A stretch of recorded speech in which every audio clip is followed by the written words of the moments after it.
বন্ধুসকল সকলোকে শাৰদীয় দুৰ্গা উৎসৱৰ হিয়াৰ অৱশ্যে জ্ঞাপন কৰিছোঁ আৰু থাৰ্মিনেল দেখি গম পাইছে যিহেতু আমি বহু দিনৰ এটা সপোন আছিল আমাৰ যিহেতু আজি সপোন বাস্তৱ হ'বলৈ গৈ আছে আৰু আমি যাব ওলাইছোঁ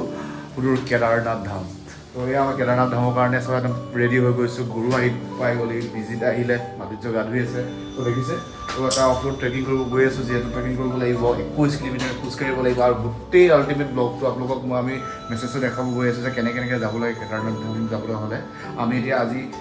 যাম দিল্লী আমি বাই ট্ৰেইন যাম ৰাজধানীত আৰু গোটেইখিনি ভিডিঅ' আপোনালোকে একেবাৰে চাই দিলে গম পাব আৰু কেনেকৈ যাব লাগে গোটেই ভিডিঅ'টো ইনফৰমেশ্যন আপোনালোকে গম পাই যাব কেদাৰনাথ যাব হ'লে হ'ব কেদাৰনাথ যাব ওলাইছোঁ ট্ৰেকিং বেগ এনেকুৱা ধৰণৰ লৈ লৈছোঁ একদম ট্ৰেকিং বেগ ৱাল ক্ৰাফ্টৰ আৰু অফ ৰোড ট্ৰেকিং কৰিবলৈ হ'লে যিহেতু কেদাৰনাথ যাবলৈ হ'লে এনেকুৱা অফ ৰোড ট্ৰেকিং কৰিব লাগিব তো সেইকাৰণে তেনেকুৱা বহুত বস্তু লাগিব সেইটো কাৰণে ইয়াত চাওক আমি বেগ লৈ লৈছোঁ ৱাল ক্ৰাফ্টৰ পৰা চবেই এয়া বোমা আহিছে একদম উইচ কৰিবৰ কাৰণে আমি কেদাৰনাথ যাবৰ কাৰণে আমাক উইচ কৰিছে বোমা আশীৰ্বাদ কৰক আমি যাব ওলাইছোঁ অ'কে অ'কে একদম লৈ আহিম কিবা কিবি কেদাৰনাথৰ পৰা অ'কে আন্দি বাই বাই থেংক ইউ গাড়ী পূৰা একদম ভৰ্তি হৈ গৈছে এয়া প্ৰফেচাৰ গোলাঘাটৰ পৰা আহিছিলে তো তাৰ বিয়া কামত তো প্ৰফেচাৰে আমাক আজি থৈ আহিবলৈ মানে ষ্টেচন থৈ আহিবৰ কাৰণে একদম আজি হ'ল পাই গ'লোঁ এই গুৱাহাটী ৰেলৱে ষ্টেচন আৰু ইয়াৰ পৰা আমাৰ যাত্ৰা আৰম্ভ হ'ব সুদূৰ দিল্লীলৈ আমাৰ ব্লগাৰ আহি গ'লা ন বঢ়িয়া একদম আমাৰ বিশ্ব আহি পালে চাই লওক যোৱা ৰাইডাৰসকল চাই লওক মানে ট্ৰেফিক চাই লওক বিজিত গুৰু নীল মাধুৰ্য বিশ্ব তো হাই গাইজ ধামাকা গৈ আছে তো চাই লওক ৰাজধানীত ৰাতিপুৱা চাহ এয়া ৰাজধানীৰ চাহ এয়া মাধুৰ্যে তামাম দি আছে ফ্ৰীকৈ খাবলৈ পালে খুব খায় বিশ্বৰ পূৰা দি আছে এইটো বিস্কুট মেৰিগোল্ড বিস্কুট ৰাজধানীত জাৰ্ণি কৰিলে এনেকৈ একদম পেপাৰ দিব আপোনাক পঢ়িবৰ কাৰণে দ্য টাইমছ অফ ইণ্ডিয়া মানে আজি দিব কাইলৈও দিব যেটা ৰাতিপুৱা হয় তাতে দিব এয়া মোৰ ভেজৰ খানা আহি গ'ল চাওক এইটো ভেজ খানা থেংক ইউ দাদা ব্ৰেকফাষ্ট এনেকুৱা ব্ৰেড দিব এনেকুৱা চালাড দিয়ে আৰু এটা মাজা এইবাৰ আহি গ'ল গৰম পানী থেংক ইউ সময় বাজিছে 8টা আৰু কিছু সময়ৰ পিছত আমি পামগৈ দিল্লী আৰু এনেকৈ আমাৰ যাত্ৰা হৈ গৈ আছে দিল্লীলৈ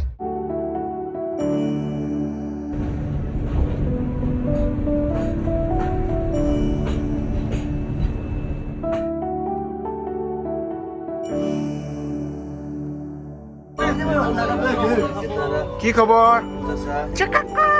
কি খবৰ তোমাৰ দিনটো ৰাতিটোৱে নুশুলা একেবাৰে তুমি এনেকৈ গৈ আমি পাই গ'লো ইয়াত 24 ঘণ্টা মূৰত নিউ দিল্লী এয়া হৈছে নিউ দিল্লী ষ্টেচন ফাইনেলি আমি এতিয়া পাই গ'লোহি দিল্লী ষ্টেচন আফটাৰ 24 ঘণ্টাৰ মূৰত আমি এতিয়া দিল্লী পাই গ'লোহি বিশ্ব আহি যোৱা আমি এতিয়া দাদাক পালোঁ তো আমি এতিয়া পাহাৰগঞ্জত থাকি মানে তাত ষ্টে অকণমান ফ্ৰেছেছ হৈ লওঁ এনেকুৱা হোটেল পাই যিটো 800,000 টকাৰ ভিতৰত হয়নে ভैया পাহাৰগঞ্জত যিহেতু আছোঁ আৰু হোটেল এখন লৈ ল'লোঁ ঠিকে আছে হোটেলখন 1200 টকাত এনেকুৱা হোটেল পাইছোঁ আৰু বেগকেইটা থ'ব পাৰিছোঁ আৰু ৰিচাৰ্জ কৰিবৰ কাৰণে কাৰণ আমি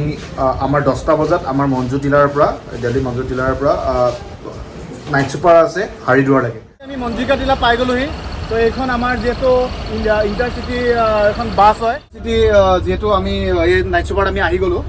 বিশ্ব চব আহি গ'ল আমাৰ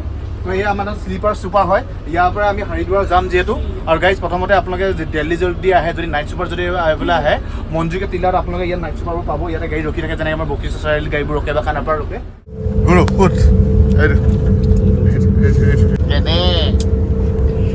এনে বিশ্ব বঢ়িয়া পাইছে 4টা আৰু এতিয়া আমি পাই গ'লোঁ এই হাৰিদ্বাৰ মানে ইয়াত এটা বস্তু শিকিলোঁ টাইমটো ইমান মেইনটেইন কৰে বাছখনে বা চবেই 4টা বজাত আমি 10:30ত আমাৰ গাড়ী আহিছে আৰু আমি 4টা বজাত হাৰিদ্বাৰ পাই গ'লোহি এয়া হাৰিদ্বাৰ আৰু ইয়াৰ পৰা আমাৰ মেইন যাত্ৰা যেটা আৰম্ভ হ'ব স্নান কৰিলে পবিত্ৰ হৈ যাব লাগে লোকবিশ্বাস অনুসৰি ইয়াত চবেই গা ধুৱে আৰু ইয়াৰ পৰা গা ধুই পিনি যাত্ৰা আৰম্ভ কৰে কেদাৰনাথলৈ চক এয়া চবেই গা ধুই আছে এনেকৈ কৰি পিনি আৰু এয়া গংগা নদীৰ কিনাৰত আৰু আমিও এনেকৈ কৰি গা ধুম এতিয়া আমি গংগাত স্নান কৰিম যেতিয়া কেদাৰনাথ যাত্ৰা কৰিব হাৰিদ্বাৰ আপোনাক অলৰেডি কৈছোঁ হাৰিদ্বাৰ অহাৰ লগে লগে ইয়াত আমি স্নান কৰিব লাগিব গংগাত ইয়াৰ পৰা পবিত্ৰ হৈ পিনে আমি যাব লাগিব কেদাৰনাথ আহক আমি এতিয়া গা ধুই ল'ম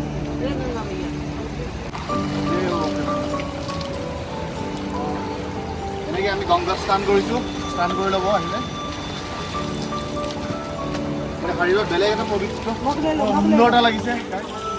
হৰ হৰ মহাদেৱ হাৰিদ্বাৰ ষ্টেচন আৰু হাৰিদ্বাৰ ষ্টেচনত যেতিয়া গাড়ীখন যিখন বনাব বুক কৰিলোঁ এইখন গাড়ী হয় আমি 8 ছিটাৰ গাড়ী এখন লৈছোঁ যিহেতু ওপৰত পূৰা গাড়ী মানে বস্তু পেকিং কৰি দিছোঁ হাৰিদ্বাৰৰ পৰা আমি সোণপৰাগ যাম আপোনালোকে প্ৰথম হাৰিদ্বাৰ আহিব লাগিব হাৰিদ্বাৰৰ পৰা সোণপৰাগ যাব লাগিব তো তেনেকৈ গাড়ী পাই মোৰ ডিছক্ৰিপশ্যনত থাকিব এটা আল্টিমেট ব্লগ হ'বলৈ গৈ আছে বন্ধুসকল এয়া চাই লওক মাধুৰ্যই পূৰা পেকিং কৰিছে গাড়ীৰ ওপৰত উঠি আৰু এয়া আমাৰ পেকিং চব হৈ গ'ল ট্ৰেকিঙত মাধুৰ্য কেনেকুৱা অনুভৱ যাম সোণপৰাগত আৰু বাই টেক্সি হাৰিদ্বাৰৰ পৰা জয় বাবা শংকৰ জয় ভোলে বাবা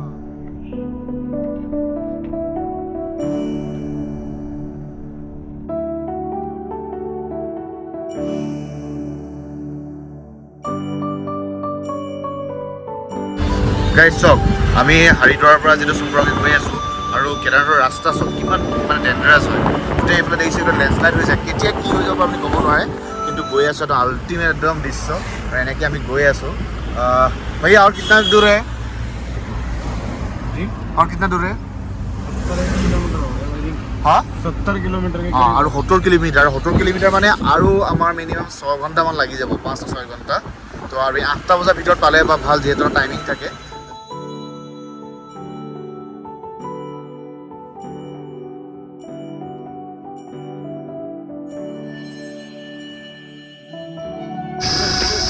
চক একদম এনেকৈ আপোনাৰ আচানক যিহেতু যোৱা ৰাস্তাত এনেকৈ বন্ধ হৈ যায় ৰাস্তা আকৌ প্ৰেডিক্ট কৰিব নোৱাৰে চব এতিয়া লাইন লাগি গ'ল গাড়ী চব বি কেয়াৰফুল সেয়া মানে সময় টাইম লৈ পিনে আহিব লাগিব কোনো প্ৰেডিক্ট কৰিব নোৱাৰে কোন মুহূৰ্তত কি হ'ব পাৰে